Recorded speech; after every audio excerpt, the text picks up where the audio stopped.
Como montar uma carteira de fundos imobiliários com pouco dinheiro? Olha, fundos imobiliários vão te gerar renda passiva todo mês, mas uma boa carteira de fundos, além de gerar renda, também vai minimizar seu risco. Essa parte pouca gente fala, né? Pois é, teve gente que investiu em fundo imobiliário e perdeu 60% do que investiu. Mas fique tranquilo que hoje eu vou te mostrar como montar uma carteira completa de fundos imobiliários como essa aqui, ó, para que você consiga investir do jeito certo. Tá interessado? Então vem comigo. Para você que não me conhece ainda, seja bem-vindo. Eu sou Marcelo Paixão, criador do canal e tomador de café nas horas vagas. E hoje eu vou te mostrar uma carteira completa de fundos imobiliários que você pode montar com pouco dinheiro. Mas ó, eu quero te reforçar uma coisa. A maioria dos canais de YouTube fala de fundos imobiliários olhando somente o último dividendo que pagou e para por aí. Não analisa se o fundo tem consistência, não analisam a reputação da gestão, não analisam o risco que está envolvido nas operações do fundo. Olha, é triste. A minha proposta hoje é te mostrar como seria uma carteira de fundos imobiliários completa, que além de pagar bons dividendos, te expõe na medida certa aos setores, aos inquilinos, aos indexadores, porque é assim que se monta uma carteira. Não é simplesmente pegar o que pagou a mais no último mês e torcer para que pague de novo nos próximos. Aliás, um aviso. Quando alguém fala assim, o fundo imobiliário ABCD11 paga R$1 por cota, essa pessoa está mentindo. O fundo não paga R$1 por cota, ele pagou R$1 por cota, é passado. Quer dizer que ele vai continuar pagando R$1 por cota? Talvez sim, talvez não. Depende. Como é que está o fundo? Os dividendos podem variar. Então calma, vamos fazer do jeito certo. Mas primeiro um contexto. Por que investir em fundo imobiliário, ou FII, né? Para quem está perdido, investir em fundo imobiliário é basicamente se expor ao mercado imobiliário. Mas para isso, tem alguns jeitos bem diferentes. Quando você investe em FII de tijolo, você investe basicamente em fundos que investem em imóveis físicos, que vão ser alugados, e esses aluguéis são distribuídos aos cotistas. Eu, você, na forma proporcional ao número de cotas que cada um possui. Deixa eu fazer um paralelo com investimento em apartamento para aluguel, por exemplo, que é mais fácil de entender. Quando você compra um apartamento por, sei lá, R$300 mil e coloca ele para alugar, você tem que arrumar o apartamento, né, deixar ele legal, pintar e tal, tirar umas fotos, montar um anúncio, procurar alguém que queira alugar. Depois que achar o interessado, você vai fazer o quê? Exigir um seguro, uma caução, um fiador, enfim. Outra coisa para servir como uma espécie de seguro, né? Uma garantia, caso a pessoa não pague aluguel, ou não entregue o imóvel depois como deveria, quebre alguma coisa, enfim. Daí depois, quando em algum momento o inquilino sai do apartamento, que isso vai acontecer, você precisa buscar outra pessoa para alugar, e enquanto não acha essa pessoa, todos os custos do apartamento, como IPTU, condomínio, enfim, são por sua conta. Bem, isso é uma forma de fazer, né? Outra forma de fazer é colocar na mão de imobiliária. Eles vão fazer tudo isso por você e fazer também a gestão do apartamento, né? E em troca disso, geralmente, eles ganham o primeiro aluguel, que o inquilino paga, e também um percentual do aluguel todo mês. Agora tem um problema dessa estratégia, né? Um imóvel custa caro. Você não consegue comprar um imóvel de R$5 mil para alugar, consegue? Óbvio que não. Outra coisa, se você tem um imóvel de R$300 mil e por um acaso precisa de 30 mil para resolver algum problema, você consegue vender um banheiro do apartamento? Não, né? E pior, se quiser vender o apartamento por R$300 mil hoje, você consegue? Olha, é praticamente impossível vender um apartamento do dia para a noite, ou até em uma semana que seja, sem precisar vender muito barato. Ou seja, a liquidez do imóvel é muito baixa. E um terceiro ponto, diversificação. Se você tem um imóvel de aluguel, pode ter o azar dele ficar muito tempo sem alugar, ou de pegar um inquilino problemático, ou, por exemplo, o imóvel que você comprou, ele não valorizar tanto quanto você esperava. Resumindo, você está sujeito ao que pode acontecer a esse único imóvel. Além disso, tem outros pontos como custos envolvidos com o imóvel, né, escritura, etc. Além de talvez pagar imposto de renda em cima do aluguel recebido.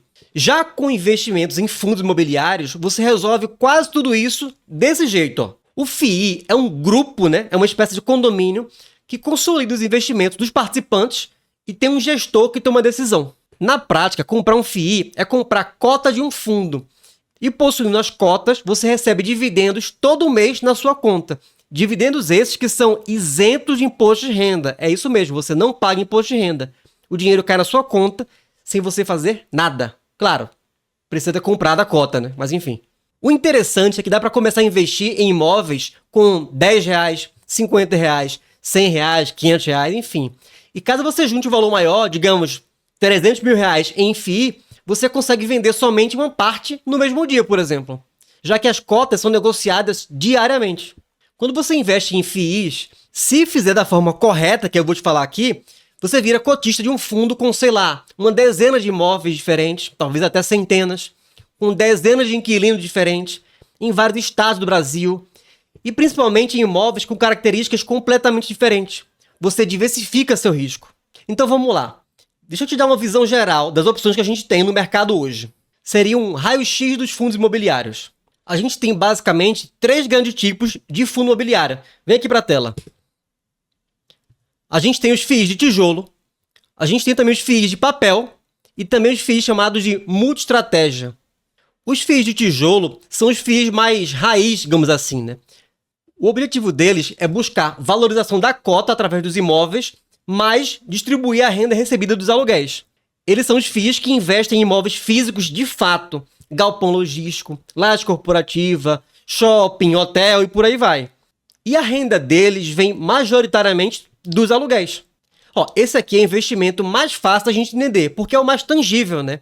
Além de ter uma certa segurança, né? Porque está lastreado em algo físico, algo que é um imóvel que existe de fato. Olha, eu pessoalmente gosto inclusive de ter a maioria dos meus investimentos de FII nesse segmento.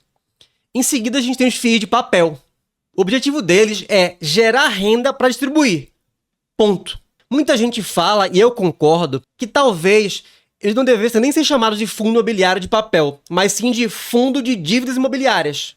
Mas enfim, o que um FII de papel faz é basicamente investir em dívidas imobiliárias, como por exemplo CRIs, LCI, debêntures, FDICs. Pois é, um FII pode comprar cota de outro FII. A grosso modo, eles investem em dívidas que estão atreladas a algum indexador. CDI, IPCA, IGPM.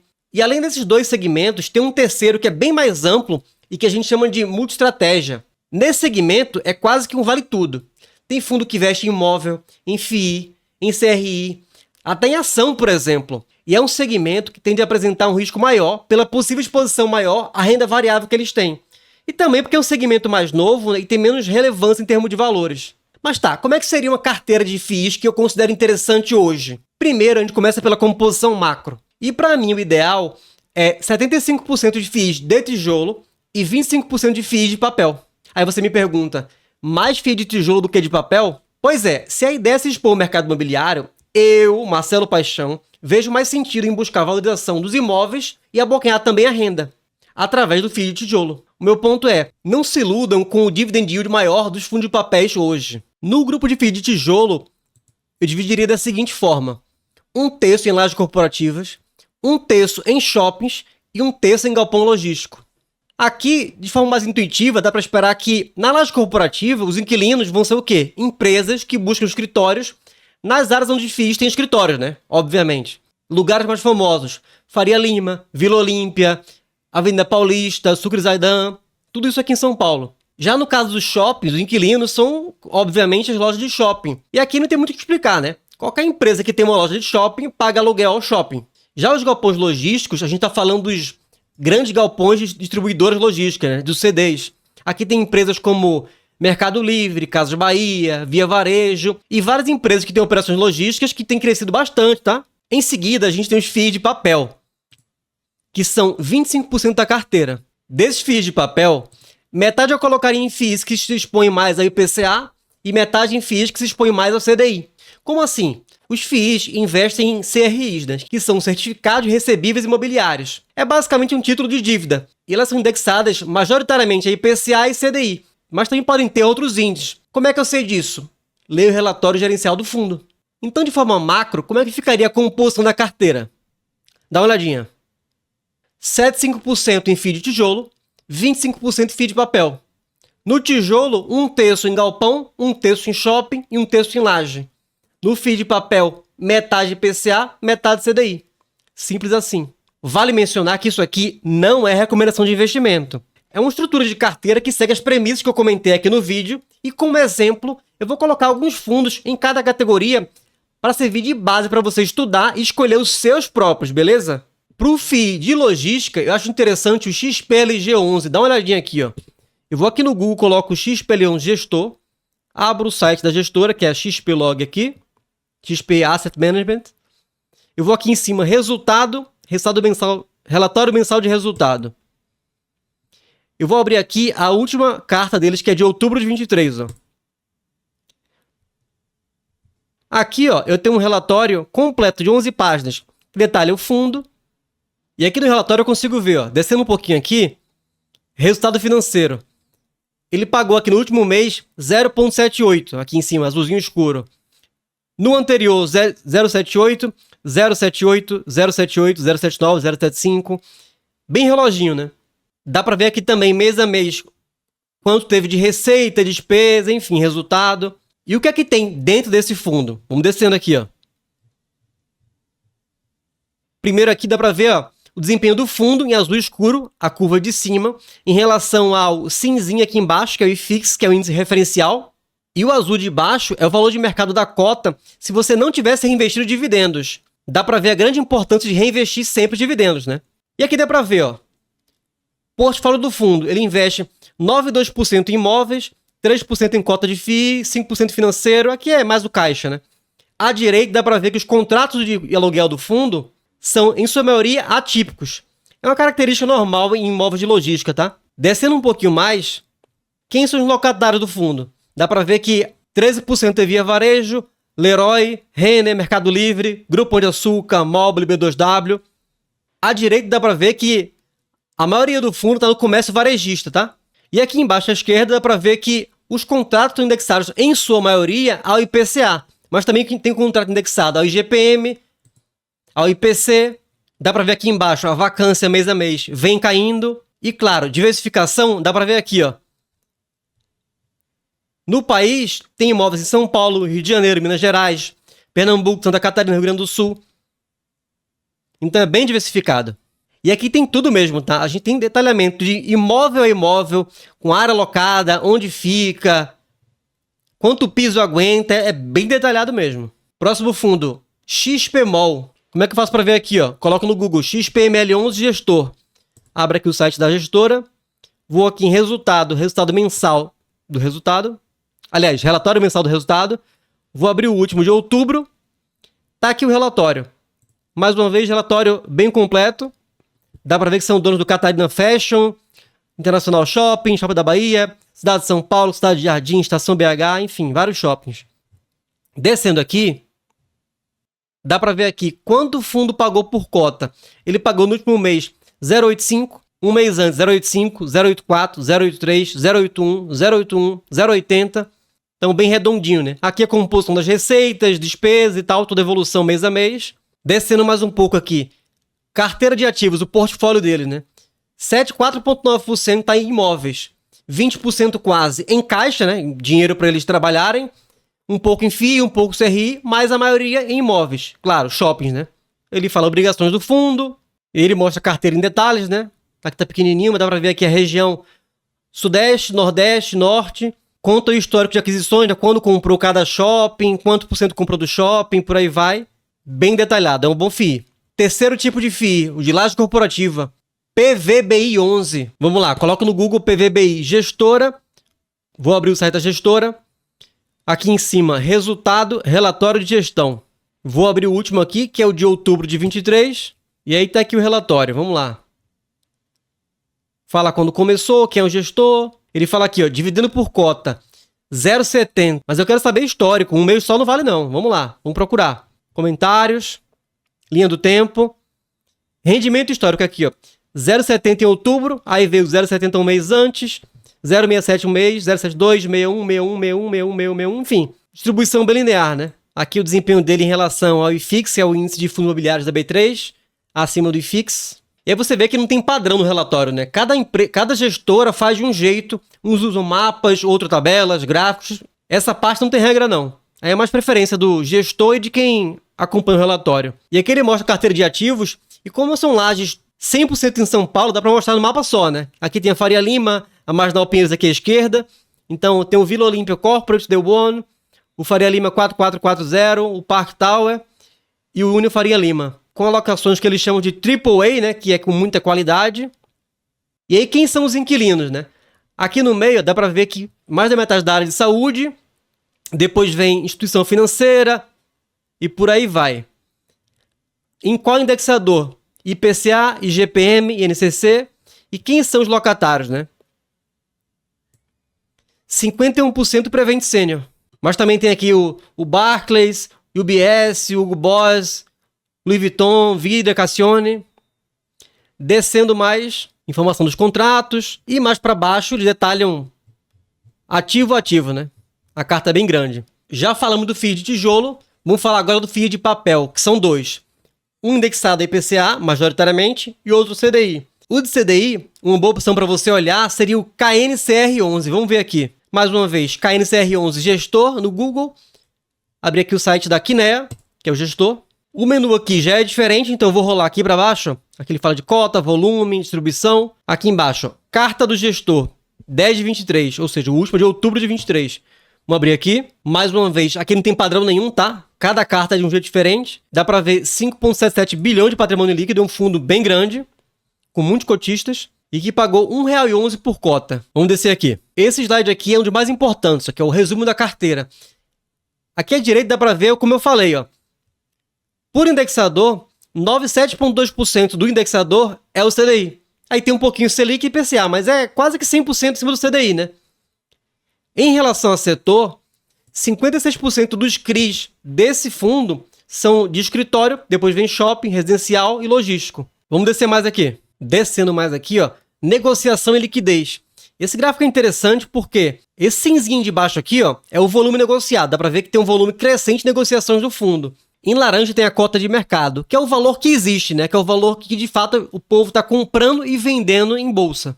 Em azul tem a cota patrimonial, que seria, entre muitas aspas, quanto vale, né, o fundo. Dá para ver aqui que é quase que linear, com um serrilhado, né? E tem essa queda brusca aqui, né? No começo de 2020, que todo mundo deve saber o que aconteceu nesse período aqui no Brasil, né? Aliás, no mundo. E é daqui que vem um indicador chamado P sobre VP, que é o preço sobre valor patrimonial. Ou seja, seria a curva laranja sobre a curva azul. Em resumo, quando a curva laranja, que é o preço de mercado, está abaixo da curva azul, que é o valor patrimonial, o fundo estaria barato, entre aspas. E quando está acima, estaria caro. Não é exatamente barato e caro, mas é um dos números que pode indicar isso. Como regra geral, para um FII de papel, não é muito interessante comprar quando ele está muito acima. Por exemplo, nesse período aqui, ó, fim de 2016. Então já vimos FII de tijolo, logística, laje corporativa e malls, shoppings. Vimos também FII de papel, um indexado ao CDI, e agora veremos um FII de papel indexado ao IPCA. Um fundo interessante com essa característica é o VRTA11. Mais uma vez, VRTA11 gestor no Google. Vamos abrir aqui o site da gestora, que é a Fator, e vamos procurar aqui o relatório do fundo, né? Aqui ele explica os projetos principais, números, rendimentos, desempenho, mas eu gosto de ver o relatório. Achei, vou abrir ele aqui. Relatório longo, 30 páginas. Mas vamos ao que interessa aqui. Principais números do fundo. O que é que dá para dizer só de ver isso aqui? Ó, número de cotista, 124 mil. Não é um fundo pequenininho, tá? É um fundo relevante. Cota de mercado, 88,31. E a patrimonial, 92,29. Ou seja, tá abaixo. P sobre VP, abaixo de 1. Rentabilidade, 11,69 de 12 meses passados. E o volume diário aqui, ó, 2,12 milhões. Ou seja, tem liquidez para negociar, tá? Vamos descendo mais. Aqui, rendimentos. Ele pagou em outubro 0,70 na cota. Mês passado 0,70, 0,70, 0,70. Em junho 0,92, 0,95, 0,95. Descendo aqui um pouco mais. Dá para ver que o setor do devedor dos CRIs do fundo, a maioria está na construção civil. Bem pulverizado. E aqui que eu falei, ó. Vou até dar um zoom aqui. Aqui na direita o fundo investe basicamente em CRIs, né? 8,6%. 11,6% em FII e tem um pouco em caixa. E na esquerda, o mais importante, o indexador. 80,7% da dívida que o fundo investe está em IPCA, aqui nessa parte escura. Tem um pouco em GPM, CDI+, GPI-DI, FII, mas a maioria IPCA. Ou seja, é um fundo de papel que em sua maioria tem dívidas indexadas ao IPCA. No fim das contas, essa é uma composição aqui que para mim faz sentido. Tem uma exposição razoável a vários setores, a vários inquilinos e também indexadores. Do meu ponto de vista, essa carteira aqui está bem completa e é excelente para começar. No fim das contas, quem não investe em fundo imobiliário é louco? Olha, eu acho que fundo imobiliário, eles cumprem dois papéis muito importantes. Talvez o segundo seja mais importante que o primeiro, tá? O primeiro é te permitir ter exposição ao mercado imobiliário de um jeito fácil, rápido, diversificado e relativamente previsível. O segundo é que investir em FII é, na minha opinião, a maneira mais interessante para quem está começando colocar o primeiro pezinho em renda variável. É muito mais fácil para alguém entender como funciona o recebimento do aluguel de um imóvel, por exemplo, do que entender toda a cadeia de, sei lá, extração, refino e transporte do petróleo, por exemplo. Concorda? Agora, claro, eu acredito que FIIs podem cumprir um papel especial, principalmente se você está na fase de usufruto e quer usar parte da renda recebida para bancar sua despesa, ou seja, quer viver de renda. Ah, você é do time que não gosta de investir em FII e prefere investir em ações pagadoras de dividendos? Olha, eu acho que dá para ter as duas coisas ao mesmo tempo. No meu ponto de vista, o mundo é menos 880 e mais 44. E recentemente o Nubank lançou o primeiro ETF que paga dividendos do mercado brasileiro. Eu, inclusive, fiz um vídeo completo sobre isso, tá? E mesmo que você não goste de ETF, eu tenho certeza que vale muito a pena conferir o vídeo, tá? É só clicar aqui, ó. É o vídeo mais completo sobre o tema que você vai achar aqui no YouTube, eu te garanto. E ó, como sempre, eu agradeço a inscrição aqui no canal. Se não inscreveu, aproveita e se inscreve agora. E eu te espero no próximo vídeo. Valeu? Um abraço.